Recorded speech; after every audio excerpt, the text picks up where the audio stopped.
Bonjour, aujourd'hui on plonge dans une actu assez incroyable qui pourrait bien redessiner nos villes. Une équipe internationale a battu un record mondial pour les cellules solaires transparentes. Ah oui, j'ai vu passer ça. Les chiffres sont impressionnants, hein. Carrément. On parle de 12,3% d'efficacité de conversion, tout en laissant passer, tenez-vous bien, 30% de la lumière visible. C'est vraiment une belle performance. Ça vient du projet européen City Solar, c'est ça? Exactement. Et quand on pense que les bâtiments pèsent pour 40% de la conso d'énergie en Europe, l'enjeu est énorme. Oui, on imagine tout de suite l'impact potentiel. Ces fenêtres d'un nouveau genre pourraient alléger sacrément la facture énergétique de nos villes. Bon, l'idée aujourd'hui, c'est de comprendre un peu mieux comment ça marche, cette technologie, pourquoi c'est si important, et puis quel potentiel ça ouvre vraiment. D'accord, commençons simple, hein. Qu'est-ce qui différencie ces cellules transparentes des panneaux solaires classiques, ceux qu'on voit sur les toits? Alors, la grosse différence, c'est la transparence, justement. Elles produisent de l'électricité sans bloquer la lumière visible. Un panneau classique, lui, il est opaque, il absorbe tout ce qu'il peut. Ok. Là, la technologie est plus fine. Elle est conçue pour capter sélectivement, on va dire, les parties du spectre solaire qu'on ne voit pas, mais qui contiennent de l'énergie.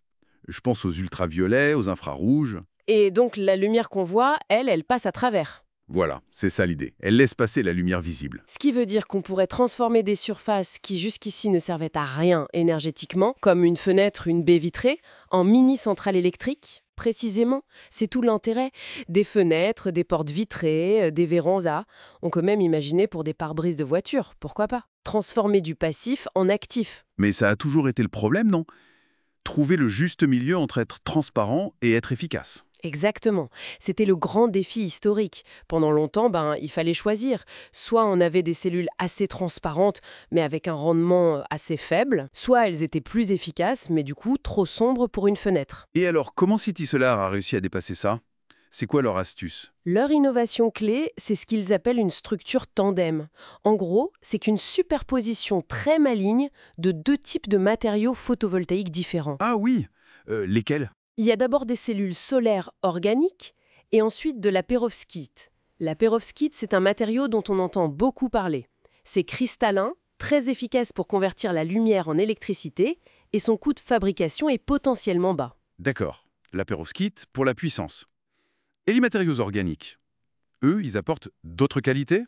Ils sont légers, flexibles et surtout on peut ajuster plus facilement leur transparence.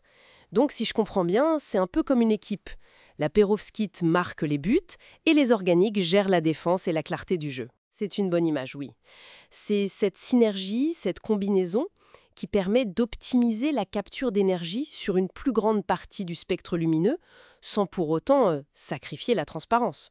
Et ça donne ce fameux record, 12,3% d'efficacité, 30% de transparence. Tout à fait, c'est le meilleur équilibre performance-clarté jamais atteint à ce niveau. Ça commence à devenir comparable à certains panneaux qu'on met sur les toits en termes d'efficacité. C'est impressionnant techniquement. Mais concrètement, pourquoi c'est si important pour notre avenir énergétique? Quel est le potentiel? Il est considérable, surtout pour le bâti. Pensez à toutes les surfaces vitrées des immeubles, des gratte-ciel, même des maisons, des kilomètres carrés aujourd'hui inexploités pour l'énergie. Au lieu de se limiter aux toits qui sont souvent petits ou déjà occupés. Voilà. On pourrait transformer ces immenses façades verticales en centrales électriques décentralisées. Ça veut dire quoi? Moins de charges sur le réseau électrique principal, moins de pertes d'énergie pendant le transport. Ouais. Et donc moins d'émissions de CO2 et des factures qui baissent pour les occupants. Exactement. Et ça soutient la transition vers des énergies plus propres, bien sûr. Et l'aspect économique dans tout ça? On a parlé des matériaux. Perovskite, organique. Oui, et c'est un point crucial. Ces matériaux sont intrinsèquement moins chers et plus faciles à produire à grande échelle que le silicium des panneaux classiques. On parle même de pouvoir les imprimer sur des supports souples. Impression. Carrément. Oui, imaginez une production de masse à faible coût. Le vrai changement, là, c'est que l'énergie solaire pourrait ne plus être un ajout coûteux sur le bâtiment, mais devenir un composant intégré et peut-être même moins cher du bâtiment lui-même. Ça change toute la perspective pour la construction durable. Absolument. Ça ouvre de nouveaux marchés, ça peut créer des emplois dans les technologies vertes. Bon, le tableau est prometteur. Mais comme souvent, il y a un pas entre le labo et l'application réelle, non? Mais bien sûr, quels sont les défis à relever maintenant? Bien sûr. La prochaine étape, c'est l'industrialisation. Et là, il y a plusieurs verrous à faire sauter. D'abord, la durabilité. Il faut s'assurer que ces cellules tiennent le coup longtemps, dans des conditions réelles. Le soleil qui tape, la pluie, le froid. La performance dans la durée, quoi. Voilà.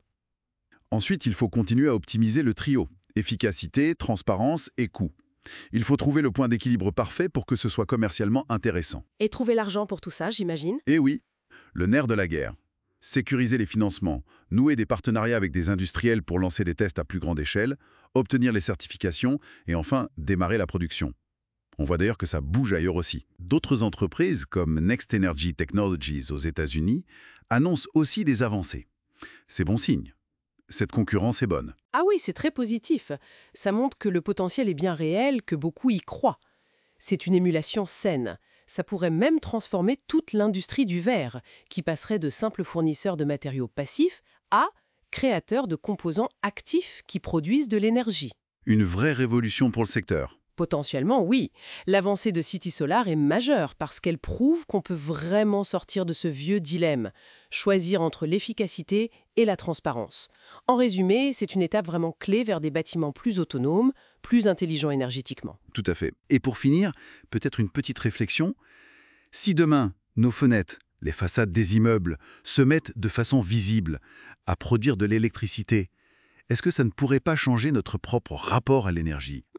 C'est une question intéressante. Voir l'énergie se créer, là, sous nos yeux, dans notre quotidien, ça pourrait peut-être nous rendre plus conscients de ce qu'on consomme, non ? Qu'en pensez-vous ?